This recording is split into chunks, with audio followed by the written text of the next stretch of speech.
ഈ rape case Karnataka police എങ്ങനെയാണ് തെളിയിച്ചതെന്ന് കേട്ടാൽ നിങ്ങൾ ഞെട്ടും. കഴിഞ്ഞ ലോക്സഭ ഇലക്ഷന്റെ സമയത്ത് കർണാടകയിൽ ഒരു NDA കാൻഡിഡേറ്റിന്റെ സെക്സ് വീഡിയോസ് ലീക്ക് ആയതും കോൺട്രവേഴ്സി ആയതൊക്കെ നിങ്ങൾ അറിഞ്ഞു കാണും. ജനതാദൾ ലീഡർ പ്രജ്വൽ രേവണ്ണയുടെ കേസ്. നമ്മുടെ മുൻ പ്രധാനമന്ത്രി ദേവഗൌഡയുടെ കൊച്ചുമകനാണ് ഇയാൾ. ഇയാളുടെ പല സ്ത്രീകളായിട്ടുള്ള വീഡിയോസ് അന്ന് ലീക്കായി. ഈ വീഡിയോസ് എവിഡൻസ് ആയിട്ട് യൂസ് ചെയ്തുകൊണ്ട് അയാളുടെ വീട്ടു ജോലിക്കാർ ഇയാൾ അവരെ റേപ്പ് ചെയ്തു എന്ന് പറഞ്ഞൊരു കേസ് ഫയൽ ചെയ്തു. പക്ഷേ റേപ്പ് നടന്ന് ഒരുപാട് കാലം കഴിഞ്ഞതുകൊണ്ട് തന്നെ സീമൻ ടെസ്റ്റോ മറ്റ് ഫോറൻസിക് മെത്തേഡ്സോ ഉപയോഗിച്ച് അത് പ്രൂവ് ചെയ്യാൻ ഡിഫിക്കൽട്ടായിരുന്നു.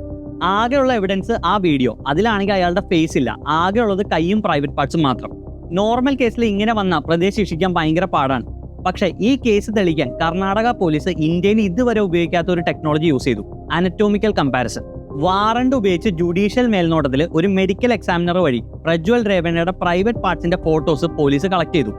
ഈ കളക്ട് ചെയ്ത ഫോട്ടോസും ഓൾറെഡി ലീക്കായ വീഡിയോയിലെ പ്രൈവറ്റ് പാർട്സും കമ്പയർ ചെയ്ത് രണ്ടും മാച്ച് ആണെന്ന് കണ്ടെത്തി. അതിന് പുറമെ വീഡിയോയിലെ സൗണ്ടും പ്രജ്വൽ രേവണ്ണയുടെ ഒറിജിനൽ സൗണ്ടും സെയിം ആണെന്ന് ഫോറൻസിക്കലി തെളിയിച്ചു. ഇത് കൂടാതെ വിക്ടിം റേപ്പ് ചെയ്യപ്പെടുമ്പോൾ ധരിച്ചിരുന്ന ഡ്രസ്സിൽ നിന്ന് പ്രജ്വലിന്റെ DNA കണ്ടെടുത്തു.